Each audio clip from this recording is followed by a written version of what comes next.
uma pessoa... E é engraçado que ele, na época, eu convivia mais com o Gustavo, então... E o Gustavo treinava muito para um velocista, mas na época era o tipo de treino. E o Xuxa era aquele que treinava pouco. A cortar, né? Hoje eu olho que eu achava pouco do Xuxa. E já é muito hoje. Ele treinava pra caramba, ele não treinava pouco. Então, o Gustavo comentou então ele isso ficava também. com aquela fama de que ele não treinava muito, mas ele treinava bastante. Era super sério. É que o Fernando era assim, ele pegava uma temporada, essa temporada eu quero ser o campeão, eu quero fazer. Puta, ele ia lá e fazia, e ele ia tirar o resultado, que era um talento assim enorme. Na outra temporada podia ser o Mundial, podia ser o que fosse. Eu não tô afim de ficar fazendo isso nessa intensidade, todo dia eu vou chegar cedo. Eu não quero, então, sabe, ele ia só no talento dele, mas era uma coisa que ele não queria fazer. Ele foi lá dar palestra, falar com os nossos atletas no Pinheiros, há 2 anos atrás. Ele falou, pô, quando eu ganhei a medalha na Olimpíada, tinha revezamento, tinha um monte de coisa. Ele falou assim, tô indo embora, vou sair pela cidade aí, depois eu volto, os caras estão malucos.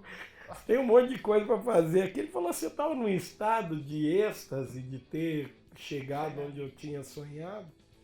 E é bem a cara dele tudo isso. Né? Ele não quer prejudicar o grupo, ele não quer, claro, mas ele está tão feliz e ele expande isso e ele vai. E aí os caras falam, pô, mas tem o resto do time aqui, a competição continua. Então...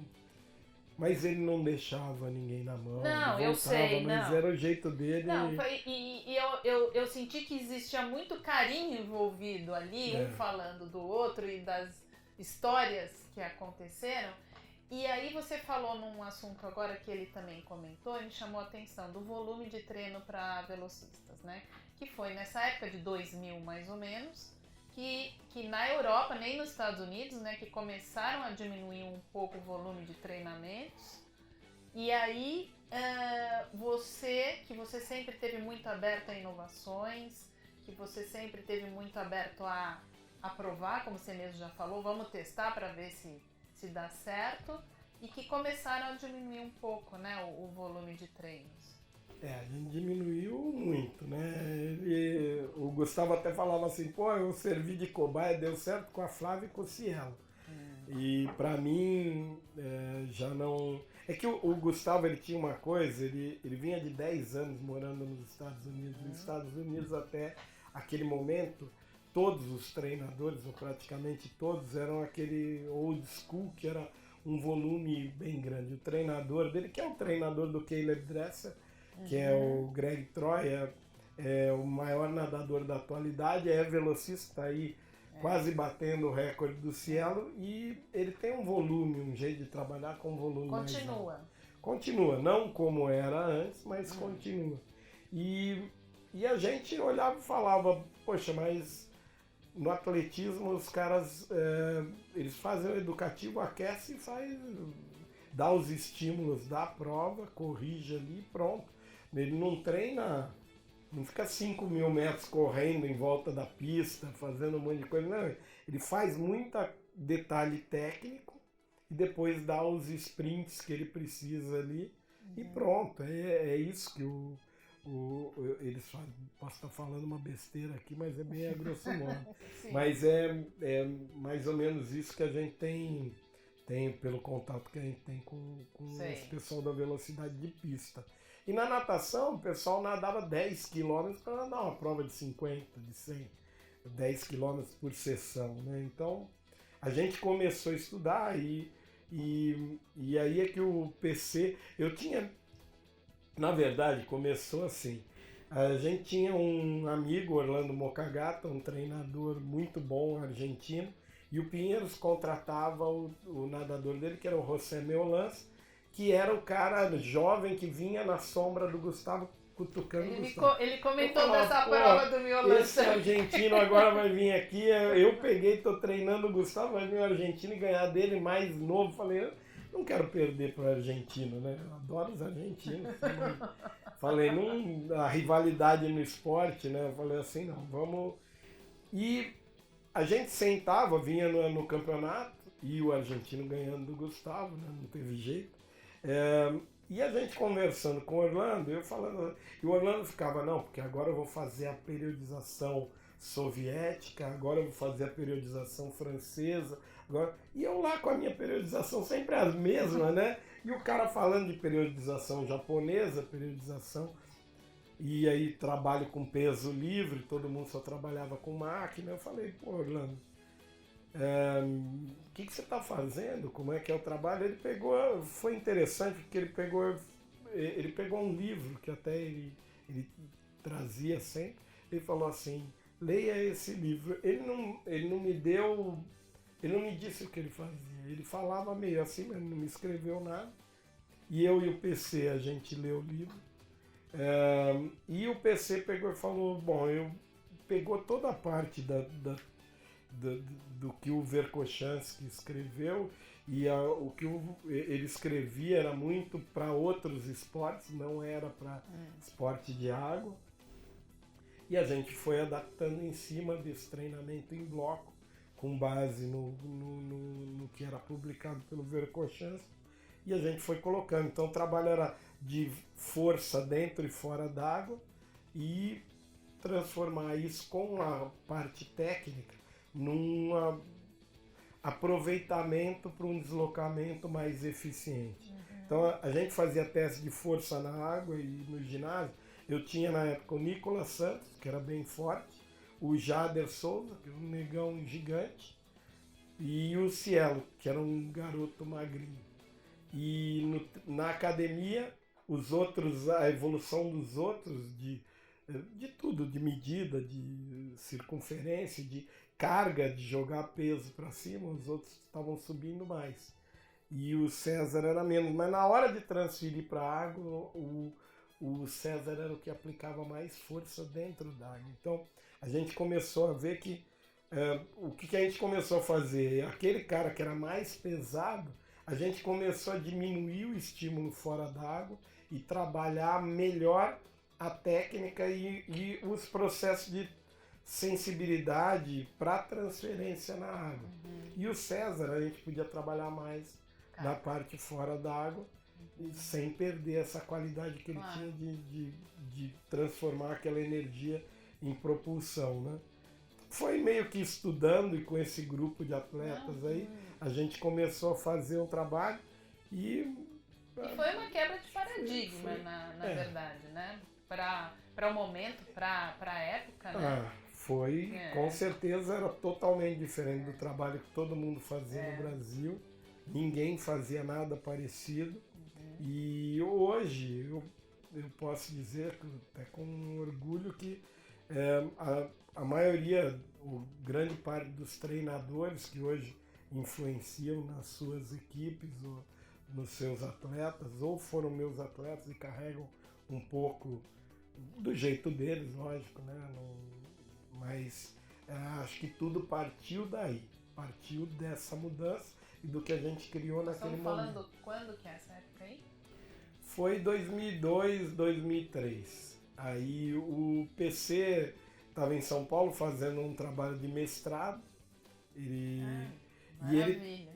estava fazendo com um timer que ficava na touca e cada hora que ele apitava dava uma abraçada e tinha um dinamômetro na água para medir a força, era uma parafernália e ninguém gostava de fazer aquilo, os atletas. E aí a gente teve no Mundial em 2002 em Moscou. E eu estava na arquibancada e o Gustavo estava nadando, a Flávia, e um canadense que estava numa estação que ele ficava analisando com as câmeras e computador toda a prova dos atletas. E era uma análise biomecânica que ia dar toda a informação da prova do atleta dele e do adversário. Aí eu trouxe o Gustavo e falei, Gustavo, olha isso aqui, não sei o que é isso aqui. Aí o Gustavo falou, pô, legal, então eu tenho que nadar, você tem que dar o treino e planejar. quem é que vai fazer isso? A gente olhou o PC com aquele, Tá ali, aquele já monte de teste que a gente não Pronto. gostava de fazer, Pronto, que é você a gente mesmo. achava que não servia serviu para o mestrado dele, né? Claro. E a gente falou, PC, vamos comprar esse equipamento e você fica o biomecânico. E o PC virou o biomecânico do Pinheiros, o biomecânico da seleção brasileira. Chegou a virar até um dos caras referência lá fora, a gente ia para um campeonato mundial, as pessoas vindo olhar aí o programa que a gente desenvolveu, Que legal. com esses atletas de como analisava. É lógico que teve que alguém que desenvolve programa, software, enfim, claro.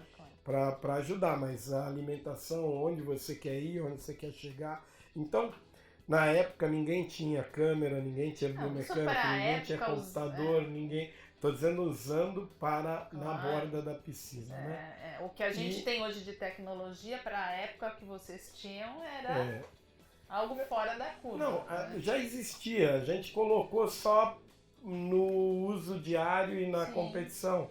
A outra coisa que eu acho que foi além, eu acho que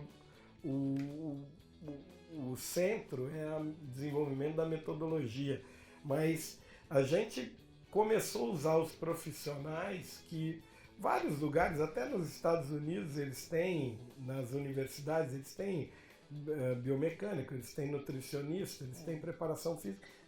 Muitas vezes, pela experiência que eu tenho com os atletas que vão para lá, às vezes eles nem se falam. E o que a gente fez foi botar todo mundo na beira da piscina. Quando fazia o planejamento, todo mundo opinava. E tem coisa interessante, porque o atleta, às vezes, uma coisa que a gente estava filmando, ele não conseguia colocar a braçada onde a gente queria, que tecnicamente era o lugar correto, e não era porque ele não conseguia entender e transferir. Ele tinha uma limitação, às vezes congênita, que ele não conseguia fazer o movimento.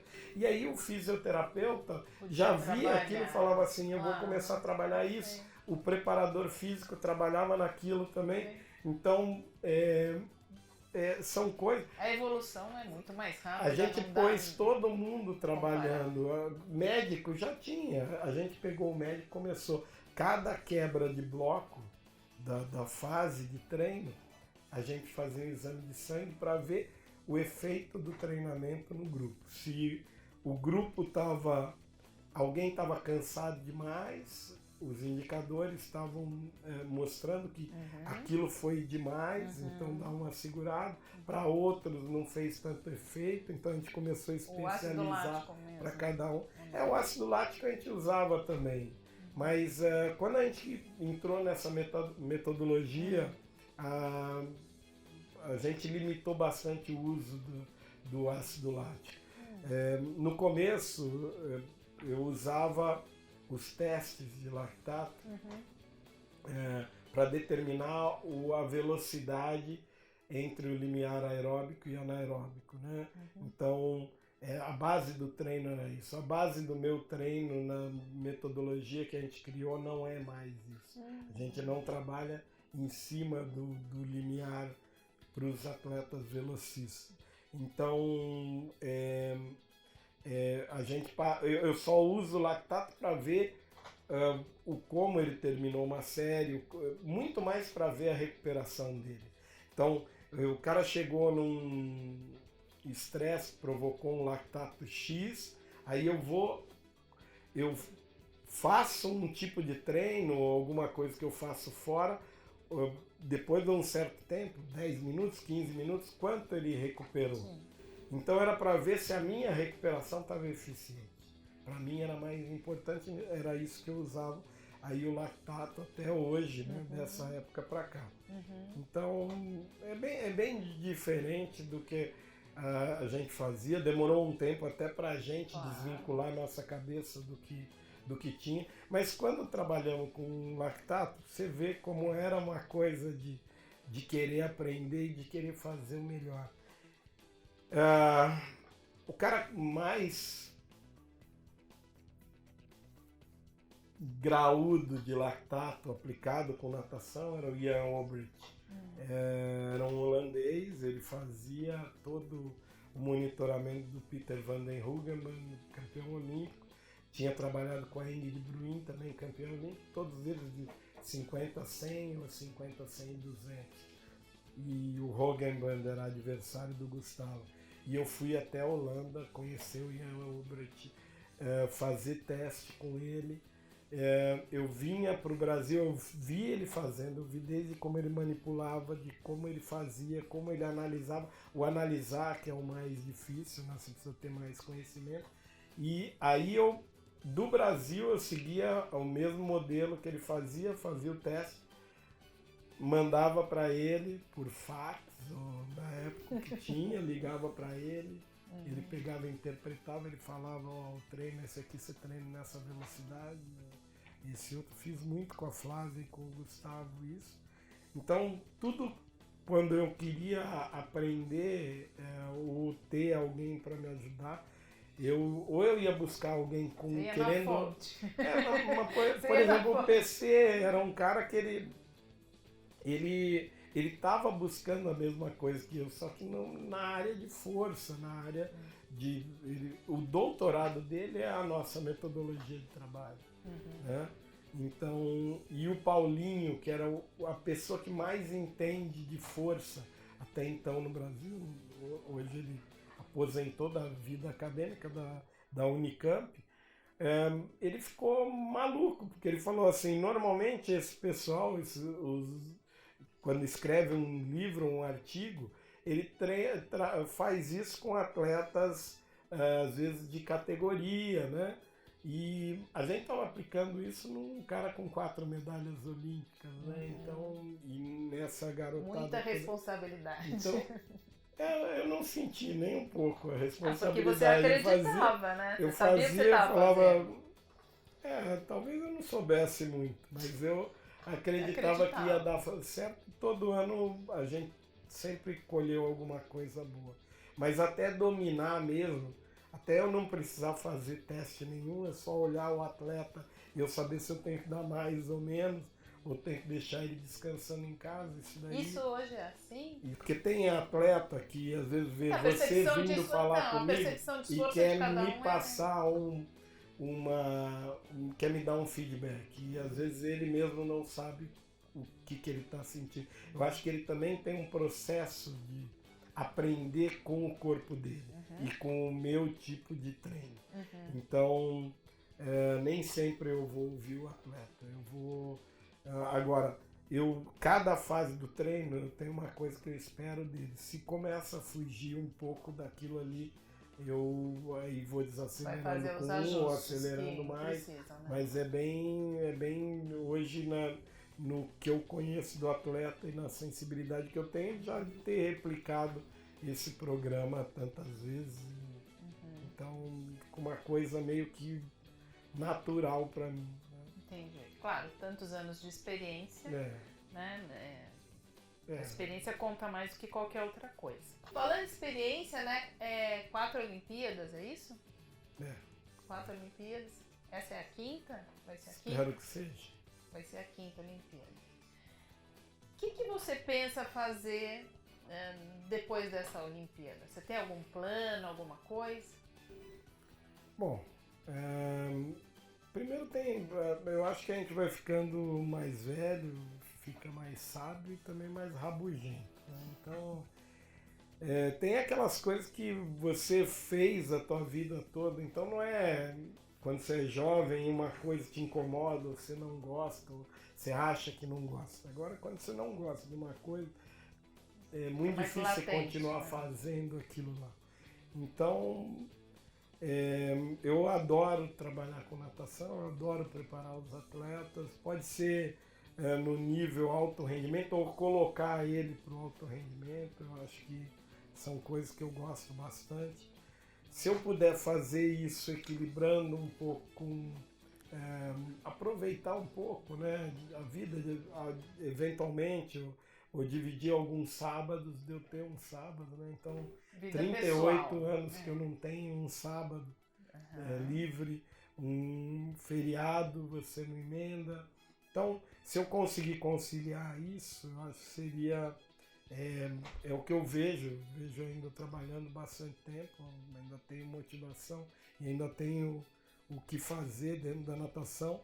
Agora, na prática, é assim, meu contrato com o Pinheiros vence no final do ano, então depende também, é lógico que eu daria uma prioridade para sentar e conversar e discutir com o clube, mas tem que partir deles. Claro. E se o interesse do clube e o meu interesse a gente encaixar, né, eu diminuir um pouco o que eu faço hoje, enfim, a gente achar um meio termo, eu acho que pode ser renovar com o Pinheiros. Agora, se não for por esse caminho... Projetos pessoais? Eu penso em, às vezes, ir para outro país, tem até algumas possibilidades aí. Tem país onde dá para a gente ganhar mais, mas não é o que eu estou buscando agora. Tem país que dá para ter mais qualidade de vida, talvez seja o caminho que eu queira ir, ir trabalhando com natação. A natação está entrando num outro momento agora, com a vinda da ISL e essa concorrência com a FINA. Explica um pouquinho para todo mundo o que é a ISL. ISL, a FINA, que é o órgão máximo da natação mundial, que organiza os grandes campeonatos mundiais e mesmo a Olimpíada, né? Ele tem a Copa do Mundo, que é um período onde os atletas vão, eles podem competir por país ou avulso, e tem premiação. No Mundial tem também, a Olimpíada tem, mas é uma competição só preparatória e aquela coisa. Você tem o prêmio por cada colocação no pódio e tem um prêmio final para quem participou de todas as etapas da Copa do Mundo. Então tem atleta hoje que, comparado com outros esportes, ainda estamos distantes de verba, mas falar de natação, um atleta hoje até no Brasil pode ganhar R$500 mil num ano, sem depender mais do clube, podendo só com competição e premiação. Só em premiação, só em premiação. Isso, eu falei R$500 mil. Um atleta que está ganhando o circuito de Copa do Mundo vai ganhar 350, 400 mil dólares. E aí, alguns atletas de destaque internacional ainda achavam que a parte deles, e eu concordo, era pouca. Eles começaram a pressionar para ter alguma coisa onde tivesse mais visibilidade, mais dinheiro rodando para esses atletas. E aí o Constantin, um ucraniano, amante da natação, enfim, ele tem muito dinheiro também, ele criou uma liga rivalizando. Podia ser complementando a FINA, mas eles são rivais, né? E ele criou um formato totalmente diferente, acho que fica difícil eu explicar agora, mas ele criou 4 times nos Estados Unidos, 4 na Europa, e esses times têm atletas do mundo inteiro. Ele pôs todo o dinheiro dele não, mas todo o investimento saiu do bolso dele, e ele pôs um team manager, um head coach em cada time. E esse cara monta a equipe com 32 atletas e paga esse atleta um fixo. E depois tem a premiação nesse circuito. O experimental teve 7 etapas no ano passado e agora já vai para 20 etapas. E na tua opinião foi um sucesso? Eu acho que foi bem, bem diferente. Sabe, revezamentos, nadando, então o Guido, que é do Pinheiros, ele nada costas, ele abriu o revezamento. O cara que pulava depois dele é o Adam Pitt, o nadador hoje mais dominante na natação do mundo, nadador de peito. Depois tinha outro brasileiro, Vinícius Lanza, nadando de borboleta, e fechando o campeão olímpico, o Kyle Chalmers, australiano. Então você monta um time onde você vai nadar com atletas de seleções de outros países. É único, realmente. E é um show, né? A piscina, ela fica toda escura, com DJ, jogo de luz, horário para entrar, então não fica aquela coisa dispersa, vou soltar, não. A cada 3 minutos tem um cara nadando, tem hora para você estar ali no backstage, para entrar. É diversão com dinheiro. E isso veio para ficar, então pode ser um caminho também, se envolver mais com com alguns atletas participando do circuito mundial. Pode ser entrar mais no campo de palestra, clínica, assessoria para clubes ou para treinadores, enfim, nesse meio. Ou pode ser montar uma pousada na praia e ficar lá fazendo nada. Não sei se eu consigo não fazer nada. Se eu conseguir, essa vai sair de baixo para ser a primeira opção. Eu acho que... Eu gostaria muito. É? Eu gostaria muito.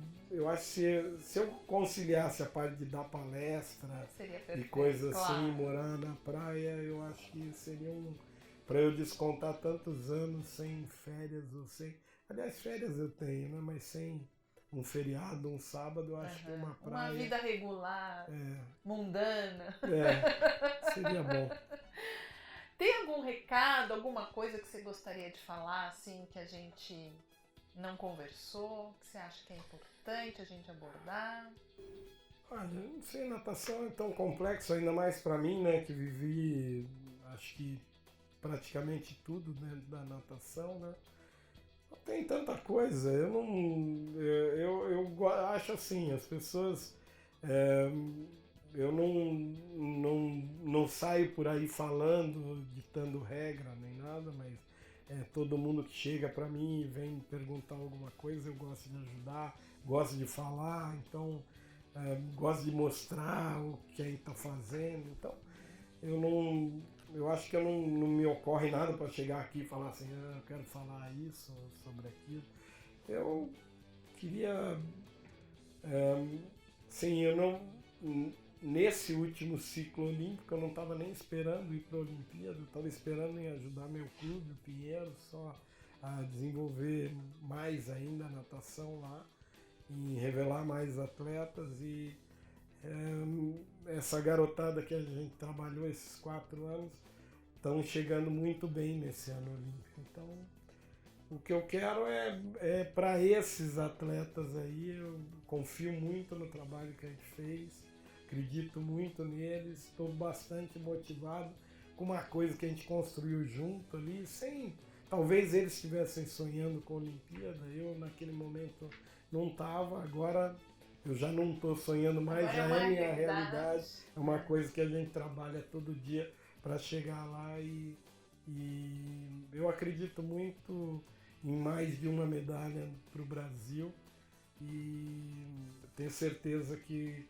alguns desses atletas que eu estou trabalhando no clube ou que estão trabalhando com alguns colegas meus lá ou mesmo fora vão estar entre esses atletas que vão chegar a uma medalha olímpica esse ano.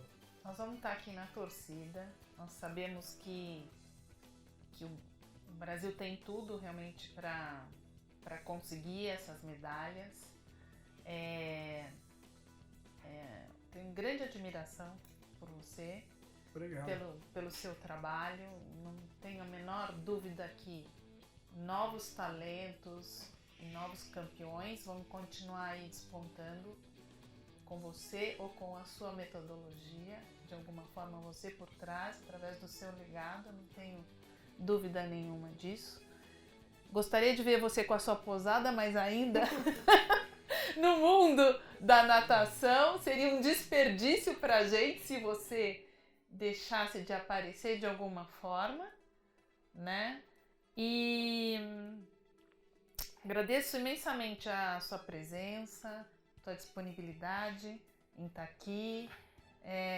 Sei que não é fácil o gerenciamento de tempo, é curto para tantas tarefas, tantas coisas que você tem que fazer, então eu realmente agradeço mesmo, né, a presença.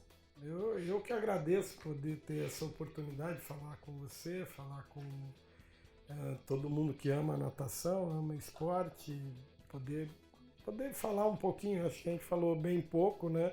Também vai ficar chato se a gente ficar aqui mais tempo que isso. Mas isso não quer dizer que a gente não pode conversar de novo, né? Não, com certeza. Né? Não sei se a gente vem aqui para gravar de novo, porque as pessoas não sabem, mas eu falei para a Márcia, quando ela me convidou, eu falei, eu sou bicho do mato, eu Eu assim, eu não tenho essa coisa de querer estar lá na frente de uma câmera ou estar Mas falando. não foi tão Pra mim, ruim, não, vai. não foi ótimo. Eu acho que foi ótimo. Mas não é uma coisa. Eu tenho tanta coisa para mim que não dá tempo de eu fazer durante o dia, durante a semana. E eu falei bem isso para você, né? Eu falei assim, eu tenho tanta coisa para resolver da minha vida, dos meus treinos e não me sobra tempo para ir lá ou para pensar em ir. Mas não deu nem uma semana, você me convenceu de vir, então Consegui. não, foi bacana. Sempre que tiver oportunidade, a gente vem. Ai, te agradeço muito. E antes de terminar, aí vai o recado. Se você é técnico ou treinador esportivo e quer conhecer o programa Mind to Top, treinamento mental e alta performance, clica aqui no link abaixo. Tem muito conteúdo bacana e gratuito para você. Te vejo em breve.